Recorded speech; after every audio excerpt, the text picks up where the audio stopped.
He was like, "Oh, you think you're creative?" And I was like, "Yes." I don't know what you want me to say. Okay, my elevator pitch just went out the flopped. window. Yes. And he pulled me out of line and he sat me down and he had me do this like mind-bending riddle to test my creativity on the spot. And I didn't know what to do. Like there was a right answer to answer the riddle, which like defeats the purpose of creativity. But Right. I didn't get it right. And he basically like shot me down and was like, "Good luck. Like, you know, maybe work on that. And like you can apply online if you see anything of interest. Like have a good day." And I walked away. And I left that career fair and it was the most formative experience. Like it was such a small moment, but it was so formative. How do you find joy in life's difficult moments? Life is full of challenges, both big and small. Come explore some sticky moments with the women of Reed Memorial and be inspired to find, keep, and share joy in life's journey. On behalf of Reed Memorial, join me, Joy Maple, for our podcast study and helpful resource page to encourage you to find joy in life's sticky moments. Welcome to Finding Joy in Life's Sticky Moments. Today's guest has traveled all the way from San Francisco. We're so excited to have her with us today. She is a brand strategist with Profit, which is based in San Francisco, but she is an Augusta native and she has grown up at Reed Memorial. And I am just so excited to welcome Chloe Belangia with us. So not everybody knows you like I know you, so share a little bit about yourself. Oh gosh. Well, first of all, I'm very grateful to be here. I have known you my entire life, so this feels very surreal. But yeah, I'm Chloe Belangia, born and raised in Augusta. As you mentioned, I was actually baptized at Reed, so this whole community and church has meant so much to me in my life. I graduated from Augusta Prep in Augusta and went on to Georgia Tech in Atlanta. And then I moved to San Francisco, California, which is a place that I've grown up going to and my entire mom's side of the family is from. It means a lot to me. And now I work in brand strategy for a consulting firm. I love my job. I feel like I'm living my dream life, but it's definitely taken me a lot to get there. So excited to talk about it. Yay. Well, good. Well, tell us a little bit about what a brand strategist does. Oh. What is that? You know, and is that a hard question? That sounds like It's like, how do you explain to your parents what your job is? Exactly. Our firm is, we're kind of like strategic meets creative. So a lot of people that come and work at Profit, we're really interested in the arts or design, but also in the business behind how really creative brands kind of come to life. And so my job as an associate is I support all of our teams and our clients as they're going through rebrands or coming up with a new name for a product or just wanting to learn more about their customers and really position themselves in the market in a way that's strategic but beautiful. And so I get to do a lot of research and be a part of conversations with really high up people in like exciting brands that you probably know and love. Wow. I've been able to kind of help with. So it's a little bit of a dream job. Sounds like it. It sounds Yeah. really exciting. Yeah. So let's get back to a little bit to the Augusta native. When you were at Georgia Tech or going to prep, is this what you dreamed of doing and this is where you dreamed of being? Or did you always think you were going to be here in the state of Georgia? That's a good question. I think I knew probably starting in high school that I had an inkling and an intuition for the world of brand. I didn't really know that that's what that was, and I didn't know that I could be in brand strategy being so young. But yeah, I was always really interested in kind of that intersection of marketing and communications with design and then with technology or innovation or really interesting businesses. And I didn't want to silo myself in any of those one arenas, but I really saw like the power of kind of that intersection. And so, yeah, that's kind of what I studied and how I tailored my experience at Georgia Tech, not really knowing where I would end up, but always knowing like if I land somewhere in brand strategy, I'll be happy. And I got there. That's awesome. Yeah. That is awesome. Well, and Augusta is not a small town, but, you know, it seems like you've taken steps. You know, you went from Augusta which is okay, but then you went to Atlanta, which is a bigger city full of exciting things. And then you went even greater. You went across the other side of the United States to San Francisco. What do you think is the biggest difference between San Francisco and here? As far as culturally or just living wise? Yeah. I mean, I love Augusta. I feel like living in Augusta and being raised in Augusta was an incredible childhood, and I always love coming back here, and I have friends who are here and will probably stay here forever. It's an amazing city, and I think since I've been growing up, I've seen so many changes in Augusta and so much flourishing downtown, this very studio being one of them. So that's really exciting, and I'm really proud to kind of be from Augusta. I went to Atlanta. I didn't really know that I would go to college in Atlanta. I didn't really know where I wanted to go to college, to be honest. And I landed at Georgia Tech, and I feel like what made Georgia Tech special for me was it was this beautiful college campus. I mean, there was a big quad and all the, lots of great architecture and a really innovative campus, but you look around and you're in the middle of the city. And so I've always been really inspired by city skylines and tall high rises and kind of the energy and the hustle and bustle of a city. And that was really exciting. And I got a small dose of that in Augusta.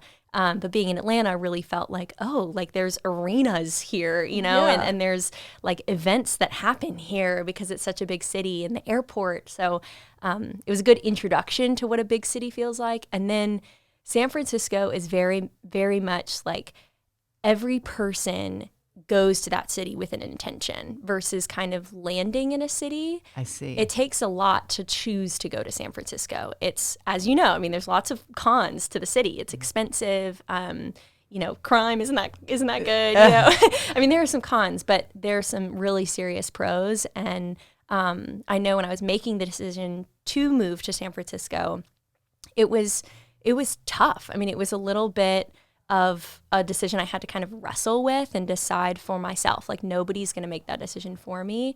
But I felt this drive, this calling, if you will, to go out there and see what was going to be out there for me. So it's really far. It's very different from Augusta.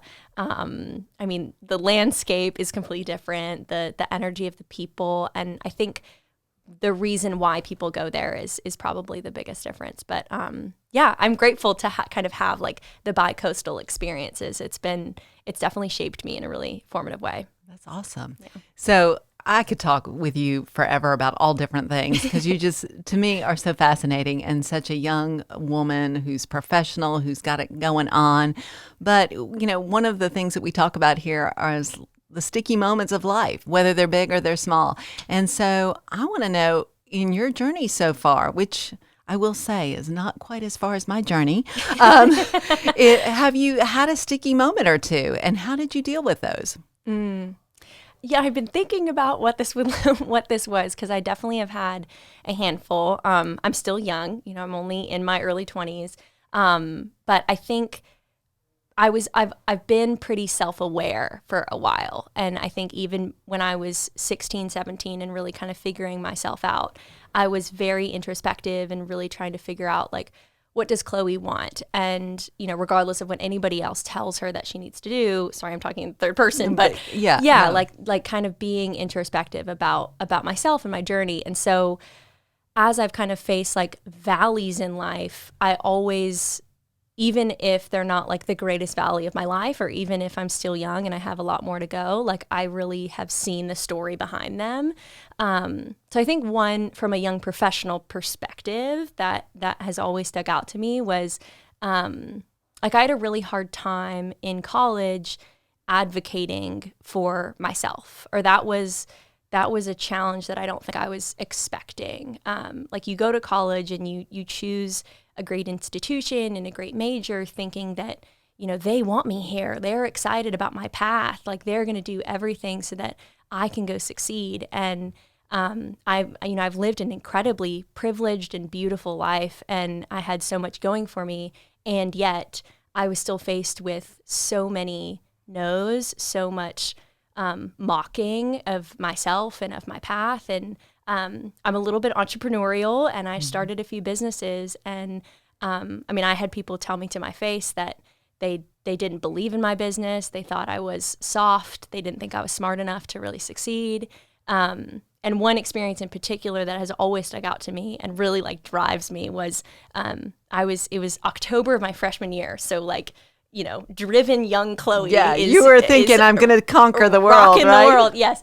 And I show up to the career fair, and for context, my major was really, really small. It was pretty niche. There were not a lot of folks in my major. But I assumed that, you know, we had access to all these incredible opportunities and career fairs, so I was going to take advantage of them. And I go to the computing career fair, and I showed up feeling very passionate about my path and very confident in, you know, I want to bridge all these things. I've started all these businesses. I have all this stuff to prove that I am a passionate person and I'm willing to work really hard. But I didn't want to be a software engineer. I didn't want to be that cookie cutter person who works in technology. I really saw beyond all of that. I saw like the need for somebody who can write and can design and can speak and can talk about the technologies that people are building. But I wasn't a marketing major, and I didn't want to be a software engineer. And so there wasn't really the right place for me to go and for me to like talk to one recruiter and for them to understand what I wanted to do. And so I show up to the career fair and I wait in line for these like major tech companies like, you know, Google, Facebook, PayPal, you name it. Like I was talking to these people, and I would get to the front of the line. The lines were so long, they would like hand us snacks in like while we were waiting. Really? It was nuts. And so you're like really putting yourself out there. You're waiting for a long time. And I get to the front of the line for one company, and I'm, you know, give them a little pitch, and I'm like, hi, I'm Chloe. I'm computational media. I'm really creative, and I've started all these businesses. I'd love, you know, to talk about internships. And he was like, oh, you think you're creative? And I was like, yes. I don't know what you want me to say. Okay, my elevator pitch just went out the flopped. window. Yes. And he pulled me out of line, and he sat me down, and he had me do this like mind-bending riddle to test my creativity on the spot. And so I sit with this guy, and he like pulls out a sheet of paper, and we do this riddle. I still remember the riddle, and I didn't know what to do. Like there was a right answer to answer the riddle, which like defeats the purpose of creativity. But regardless, he had me answer this riddle. I didn't get it right. And he basically like shot me down and was like, good luck. Like, you know, maybe work on that. And like you can apply online if you see anything of interest. Like, have a good day. And I walked away. And I left that career fair, and it was the most formative experience. Like it was such a small moment, but it was so formative because now I am so passionate about advocating for yourself in your career. And as a young professional woman, as a woman trying to build a career that's a little bit unconventional from what Silicon Valley tells me I'm supposed to do, the amount of times that I've had to believe in what I tell people that I can do and believe in myself. And it's not that I think I'm the best, you know, it's that I am confident and I trust where I feel called to go. And the amount of times I've really had to kind of like stand up for myself and say like, this is who I am and this is what I believe about myself and what I can do. And then be faced with somebody not really believing me and having to try again. That's been part of my path. Well, let me ask you. So that moment when he's like, see you later. It was great talking to you. And you waited all that time and you're just kind of like, oh, how did you pick yourself up from that moment? Like, did you leave the building and like just burst out in tears when you got out of the building? Or, you know, and what gave you that desire to kind of go on? Have you ever seen the movie Legally Blonde?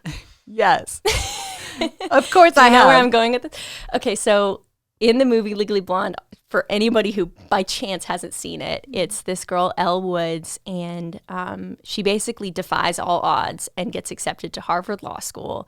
Nobody takes her seriously. Nobody thinks she's smart enough to be there. People think she got in like as a joke, you know, and anyways, she has there's this montage, this classic like coming of age montage where people have really like put shame on her and she kind of walks away feeling like, do I really belong here? and she flips the switch and takes matters into her own hands. And so it's this whole montage of she goes to the library, she gets her own laptop, and then she studies harder than anybody else. And then, she basically picks herself back up. That scene is essentially what I did. So I left the career fair. I probably called my mom. I don't know. I probably was like, well, shoot, like that happened. That was a bummer. But I remember I went to the bookstore and I got a better Padfolio. I went, relooked at my resume, cleaned it up a little bit, printed it on nicer paper. I went back the next day to the startup career fair all by myself. I got there early. I wore heels. I wore my best suit, and I handed out all my resumes in like 10 minutes, and I got an internship that I had pitched myself. So I basically repeated the same thing that I had done the day before, but to a different audience and to people that really believed in me. Did I know that it would result in that? No, but it was like doing it again, believing in myself, believing that I actually know that I can do this, and so I'm going to go try again. Yeah. Wow, that is an awesome story. That's great. So what do you think you really gleaned from that experience as far as, what would have happened if it didn't turn out the way it did? Were you prepared? Were you mentally prepared for like, this might not work, but I'm gonna, or were you just like, nope, I feel it. I've got this. I think I mentioned I had this kind of entrepreneurial spirit and this entrepreneurial bug. So I think I've always, and my mom has really instilled in me this, if you don't see the space that you're supposed to go apply for or, work towards, you can create it, and you can create the life that you know you can have. And life is going to throw so many things my way, and I've faced so much rejection after that. Like, it's never always going to work out.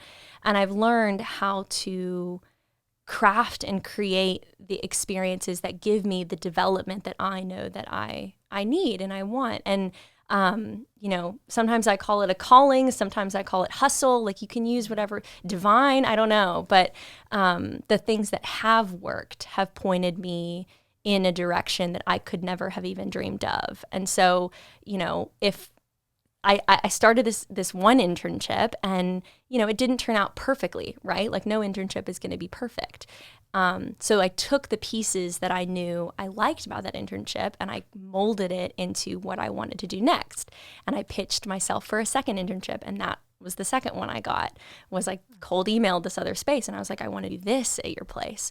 And at every single experience, I've taken, those silver linings or the nuggets of what I learned that I loved and that I wanted to really lean into. And I think you can do that out of any experience. You can find what's that good in it. What's the takeaway? What's the lesson that I can continue using to fuel me forward? So had that second day not really turned out, I have a feeling I would have started emailing people. I would have gone to different career fairs. I would have emailed professors. I would have, started my own business and just done that and put that on my resume, finding a way to keep fighting for what you believe in.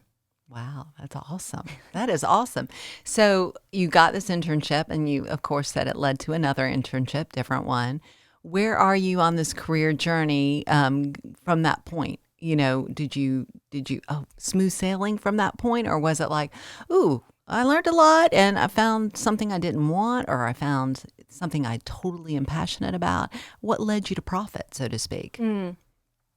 So my first internship, the one that I got at that startup career fair, was kind of in like growth marketing. It was a really small startup, and I loved my experience working for them. But I think the takeaway, if you will, was I learned the kind of difficult decisions that startups have to make. And while I was there, they ended up having to lay off half of their staff.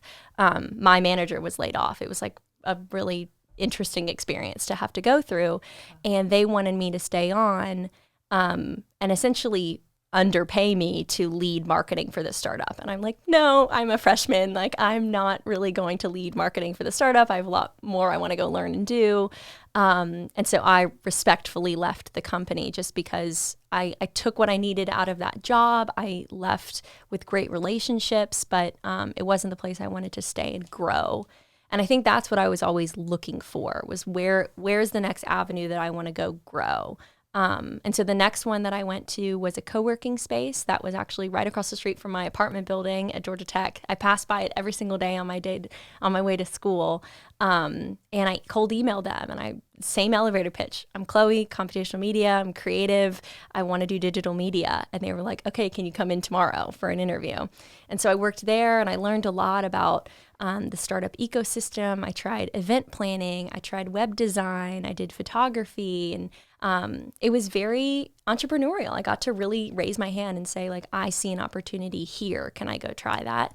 And see where it landed. And then after a year, I just realized, like, I was doing the same thing over and over again. I really wanted, a more, quote, professional internship, an actual kind of structured company and a structured internship. So I applied for a digital agency, and I got that job in social media strategy. So I learned really the behind the scenes of running several brands' entire social media profiles. So Instagram, Twitter, Facebook, you name it, Pinterest, for like 7 different brands, and all the work that goes into that. It was a lot of writing and a lot of data, and it was really exciting. It was a fun environment to work in. But I knew that I wanted to do more than just tweet for a living. I loved it. I thought it was really fun, but I wanted to really be on more of like the business and kind of more communications side of the brands versus being on the agency side. And so that's when I applied for my first job in San Francisco. It was really terrifying. I didn't know if I would get it, but I remember the flight to and from San Francisco and just being like, I said a prayer on the plane, and I was like, God, even if this does not work out, like, you brought me to San Francisco. And like, I knew that this would happen. I can't believe it came true. Like, you are true. It was such a monumental moment. And I got the job, and it was for a data company kind of in the marketing space and advertising technology space. And I was doing partner marketing and kind of like product marketing for the company.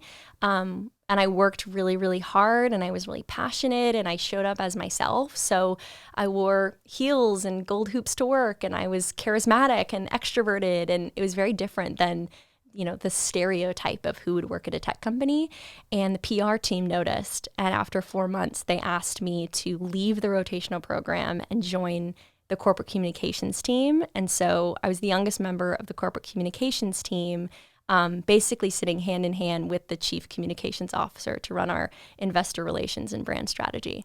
And then after that, I decided, yep, brand strategy is what I want to do. And so I applied to Profit, and I got it. And here you are. Here Wow. Long story short. No, it's a fabulous story. And, different things strike me in your story. And that's, what do you see when you're looking out among your peers? And now you're 20 million steps ahead of them, or you see someone struggling maybe like you did in the beginning. How do you encourage and inspire someone who is struggling in their journey? Your journey sounds very like, oh, and this was that one little moment. That was my one sticky moment. But other than that, it's been pretty smooth sailing. I mean, that's honestly what it sounds like.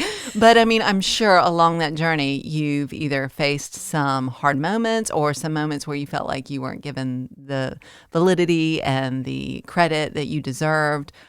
Times when, like you said, maybe you were going to be underpaid for your skills. So how do you encourage and inspire maybe your peers to kind of, hey, you don't have to do that. You don't have to put up with that. And you have a great sense of self. And so, how do you inspire and help others with that?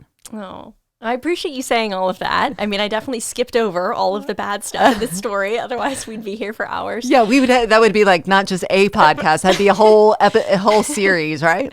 Yes, that'd be sticky moments and moments and moments and moments. No, but I definitely don't feel like I'm ahead of my peers. I just feel like I'm on a different path, and I don't really see it's been difficult for me to find like a comrade who's doing the same thing that I'm doing, which I think by definition is what excites me about my career path.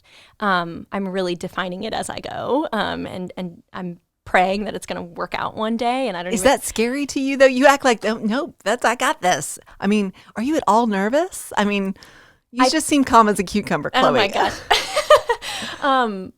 I think there's one verse from a song that I heard when I was in college, and it was, "If God's not done working, I'm not done waiting."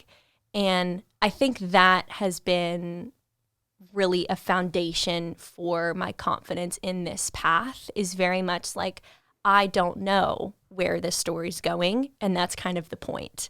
And that's really what faith means, and that's what trust means, and that's what confidence in myself means, is like, bring it at me, life, like I don't know what's going to happen.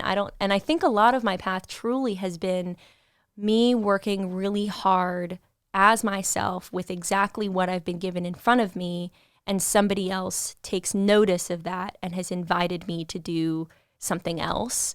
So I'm definitely not the only person who's made all of these decisions for myself. It's very much a factor of, or a consequence of, the community and the environment that I've placed myself in. So that's probably a piece of advice that I would have for anybody who's feeling really disempowered. I don't know if that's a word, but, not empowered in their space, not feeling like they're growing or being offered the opportunities that they know they could do, is insert yourself, do what you can, what you have control over, to place yourself in environments where that is possible. And so I was always joining clubs. I was always networking and reaching out to different people to grab coffee with them. I was always listening to podcasts and reading books and reading magazines and attending conferences that would inspire me and keep me motivated and keep my horizon really broad of all the opportunities available. It's overwhelming in that way because you can go in any direction when there's no clear path that you're following. Chloe, it seems like in your story that you know exactly who you are. You embrace yourself. You are unabashedly yourself in every situation. That is not something that is very common in a lot of people. How did you develop that, or have you always been that way? And was there a moment in your life that you just were like, I'm going to be who I am? It's a really, really good question. And I'm so appreciative that you see that in me, because I definitely feel like it's taken me a while and a lot to kind of get there. I think it's both the influence, it's kind of nature and nurture, you know what I mean? So there are people in my life who have really voiced that to me and empowered that in me, which I think is really important and something that I want to continue doing for others my entire life, and, to my family one day, God willing. And so my mom and my dad and my brother, really embracing and loving, like, oh, that's so Chloe, that was always a thing. And they see things in me that I don't even see in myself. And my parents really believed in me from a young age and set me up as best they could for me to shine, for my own success. But they didn't do it for me. They didn't want to do it for me, which I agree with. And so one thing that I guess a tactical practice, if I could give a tip for anybody who's struggling to really, A, know themselves, and B, embrace that and go shine in the world. I really have taken to heart visualization and introspection and practices that help me do that almost on a daily basis. So I'm a huge journaler. Okay. I'm always doing deep introspective journaling sessions, meditations, prayers. I think that time to yourself, for yourself, by yourself, without the pressures of the world, without the pressures of what you want to look like, what you want to sound like, how you want to appear, to just let it all go and really sit with emotion and sit with all the spectrums of emotion. So the amount of times that I've just gone into my room and really felt a lot of feelings or really leaned into my own sensitivities and the highs and the lows of how my day might have gone, I try to process that. And I really learned how to process that. And I think that has really catapulted me to then when I feel those emotions out into the world, whether it's shame or guilt or fear, I know what it feels like. And I know that I'm going to be okay when I feel that way. So that's one thing. That's one kind of tip. If you're not journaling and meditating, I think that's something you can embrace in your day. And how did you get started doing those things? Was it just like, I'm just going to start journaling? Or did you have somebody say, this was helpful for me? Or did you read something? Or So I really wasn't, I was that kid who loved collecting diaries and notebooks, and then you journal for like 2 pages and you give up. That was my life for sure. So if I look back in the boxes at your mom and dad's house, there's going to be like 3 pages in this journal. Oh, dear diary, like the whole thing. Yes. And then I would give up after 3 days. I think a really powerful moment for me, and I haven't really shared this a lot publicly, but I was really struggling with my mental health when I was in college. And there was a day, I'll never forget it, when I was a freshman. It was probably the winter semester.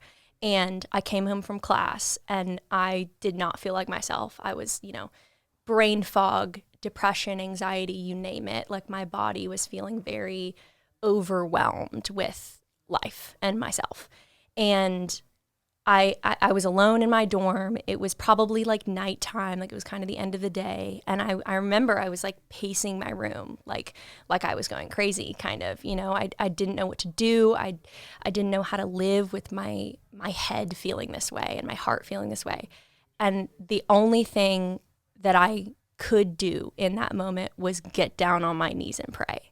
And that like genuinely happened. I like went down like by my desk and I like sat there and I just said like, God, I don't know what I'm doing. And that really set me on a journey to building a relationship with God that felt entirely my own and entirely true to myself and what I was going through. And it was this reminder that I am never alone. Like I am literally, no matter what I'm going through, back to that spectrum of emotion, back to like everything that life can throw at you, you are never alone and you're never the only thing in the world that can feel and see what you're going through. So that was a really powerful moment for me. And from that point on, I remember I bought a journal and I decided that this was going to be more of a prayer journal. So instead of being like, dear diary, here was my day. I ate this for lunch. Right. I turned it into like, dear God, I'm really struggling with this. I'm really feeling this way. I have this dream on my heart and I have no idea how to make it happen.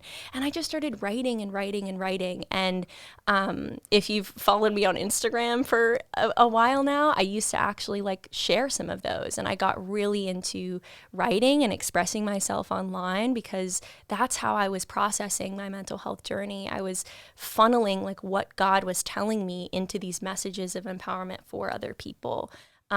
Meditation was because I went to a counselor and I said like, I can't even think on my own. I'm just a shell of a human. And they were like, have you tried meditation? And in 3 days, after meditating for 3 minutes a day, I was transformed. It was a practice that I don't do daily anymore, but I've really instilled in my life to really close your eyes and be in your body and be with your, mind, body, and soul, and see how they're all connected. So they were just these really microscopic experiences that were like, I can't live without this kind of practice, and set me up to kind of integrate it into my life. So it sounds to me like in your journaling and your meditation and your prayer life that you've come up with some practices that definitely help you. Would you say that finding joy in these sticky moments of life is a choice then? That's a beautiful question and very multidimensional and brings up a lot of feelings. But I would say yes. And the reason why is when I was in the middle of all of this, like that first really wave of kind of like understanding my mental health, figuring out who I am and understanding how to really express that in the world. I started working through this workbook, which sounds so cheesy, but it was, it was this like goal setting workbook, which is just the most Chloe thing. And it was the first time I'd ever done this workbook. I've now done it every single year since. So this will be my 5th year doing it. And it walks you through all these prompts that were very like, think back on the year. What really stood out to you as incredible small moments of the year? Like, what were your memories? What were the things that you want to work on? And it was so much more and more deep than just, what are your New Year's resolutions? I kind of did it at the end of the year. And I'm working through this workbook. And by the time you get to the end, you've thought so much about the past year. You've thought so much about the people in your life, the dreams that you want to have, who you want to be when you're 85. Like, those are questions that I really had to process through. And then you get it all down to a word. And they walk you through it. So, you journal, you go through the thesaurus of all these words that kind of come to mind. And the word that I landed on was joy.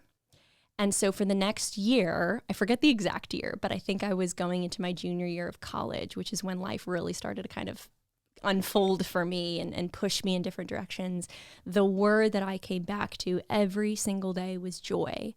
And how that manifested itself was I started really expressing my faith a little bit more, and I got leaned into community. Not that you absolutely have to do this, but I think that was this blessing that came into my life that I could not have anticipated, because I was chasing joy. I was choosing joy.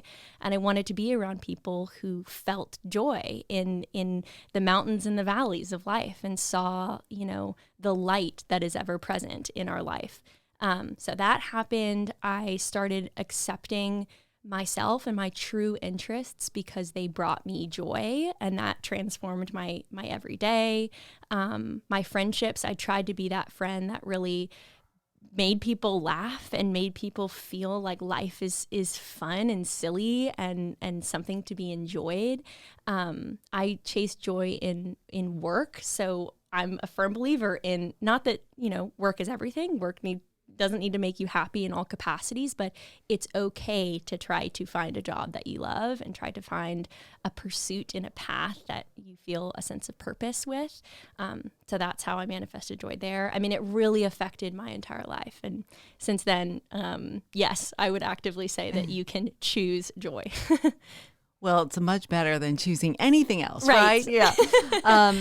What is one piece of advice that you would give someone to find joy in this journey and in their career? I think an exercise that I did that was very impactful in my life, I kind of touched on it, but I'll elaborate a little bit more, is thinking about and really visualizing who you want to be and what your life looks like when you're 85 years old. And by then, you probably have a lot of people in life that you've both been with and are seeing grow up. You probably have a lot of experiences to reflect on, and to really think about, what do you want those experiences to be? What do you want your relationships with those people to feel like? What memories do you want to have that you are reminiscing on from your younger years when you were 24? So I did this kind of visualization exercise. Will all of these things come true? Who knows, but it's a helpful exercise to really ground yourself in, what do I really deeply want? And what matters to me? Like, what are my values? And so if you do this exercise, what then happens is you come up with a few themes. For myself, it was, I want to have albums and albums and albums of travel photos, and like so many trips that I've gone on that I can tell my grandchildren. I want to have an exceptional relationship and an incredible relationship with my family, with my children. I want to have memories and no regrets in my career. I want to have a brave career. I want to look back and know that I did everything that I wanted to do. I raised my hand when I was petrified to raise my hand. Those kinds of things kind of come up because it reminds you of the finiteness of our time here on earth, like right now. And what happens is then you can reverse engineer, and you just start thinking, what would happen for me? Like, what needs to happen for me to have albums of travel photos? I probably need to go on a trip.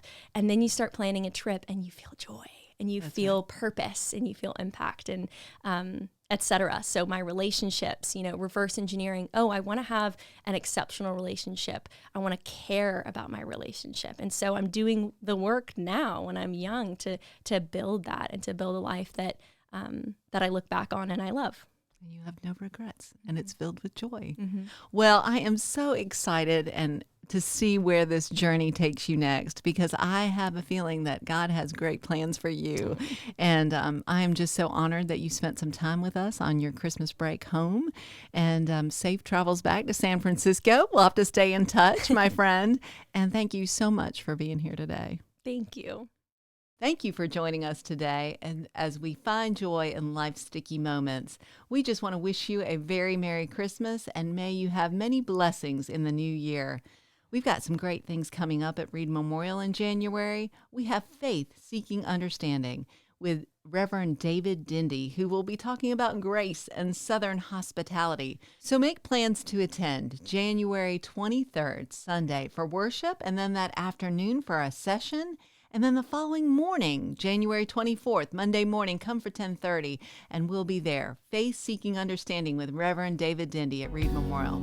We hope you'll join us. Join us every second and fourth Wednesday of the month on Apple, Spotify, YouTube, and our website, reedchurchaugusta.org.